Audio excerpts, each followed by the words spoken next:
We all know the story of Joseph, and we all know that Joseph was in prison, and we keep saying Joseph was in prison.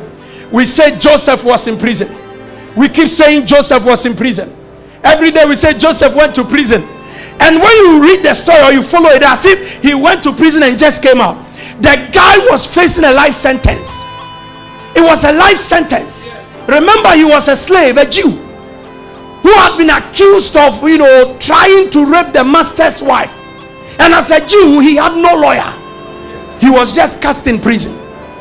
He was just cast there. Death sentence. Awaiting any day the king pleased to kill somebody, and then he would die. And then the book of Psalms today caught my attention. The book of Psalms caught my attention. Psalm 105 verse 17. The Bible says, he sent a man before them, Joseph, who was sold as a slave. Hold my microphone for me on my mouth. Verse number 18.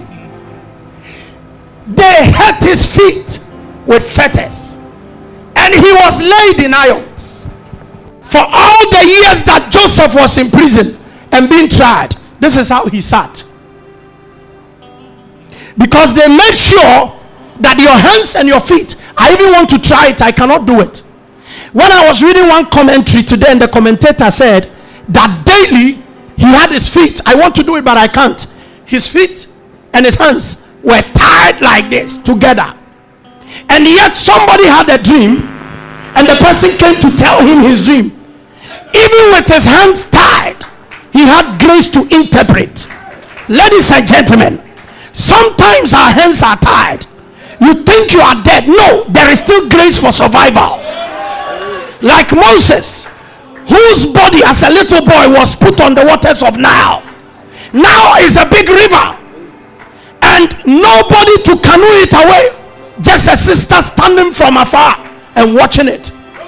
Yes, the waters could have swallowed him, and yet there was grace for survival. We go through hard times, our hands are tied, our legs are tied, and yet we can help other people. That is what the devil cannot understand about us. He shot us with the strongest arrow. He knew our hands were tired, yet we were delivering others. Yes, we were attacked, yet we were liberating others. Yes, we were inflicted with diseases, yet we were healing others. Ladies and gentlemen, the fact that you are being tried doesn't mean that you cannot help another. The same situation you may be suffering from, God can still give you grace to help another from that situation. You know what I said?